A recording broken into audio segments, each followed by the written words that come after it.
మానవాళిని వారి పాపాల నుండి రక్షించడం కోసం ప్రభువైన యేసుక్రీస్తు తనను తాను సంతోషంగా త్యాగం చేసుకున్న పవిత్రమైన రోజైన గుడ్ ఫ్రైడేను పిఠాపురంలో క్రైస్తవులు భక్తి శ్రద్ధలతో జరుపుకున్నారు.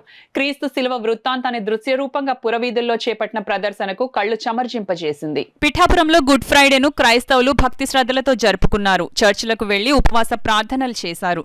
క్రీస్తు ఆరాధన చేశారు. చర్చ్ ఫాదర్లు చెప్పిన బైబిల్ వాక్య సందేశాలు విన్నారు. కాగా ఎస్ఎఫ్ఎస్ఆర్ సీఎం చర్చ్ ఆధ్వర్యంలో యేసుక్రీస్తు శిలువ వృత్తాంతాన్ని దృశ్య రూపంగా తెలియజేస్తూ యేసుక్రీస్తును స్తుతిస్తూ పురవీధుల్లో ప్రదర్శన నిర్వహించారు. ఈ ప్రదర్శన చూపుల కళ్లను చెమర్చింపజేసింది. ఈ సందర్భంగా చర్చ్ ఫాదర్ కిరణ్ మీడియాతో మాట్లాడారు. కార్యక్రమంలో క్రీస్తు సంఘాల విశ్వాసులు సభ్యులు పెద్ద ఎత్తున పాల్గొన్నారు.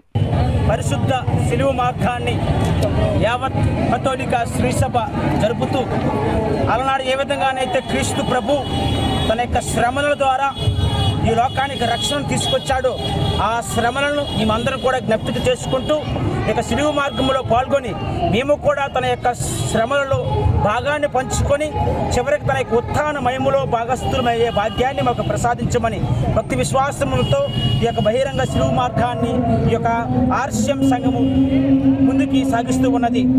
ఈ యొక్క శిలువ మార్గంలో పాల్గొనే ప్రతి ఒక్కరిని కూడా దేవాదేవుడు దీవించాలని కోరుతూ మేము అందరం కూడా భక్తి విశ్వాసముతో ముందుకు నడుస్తూ ఉన్నాము.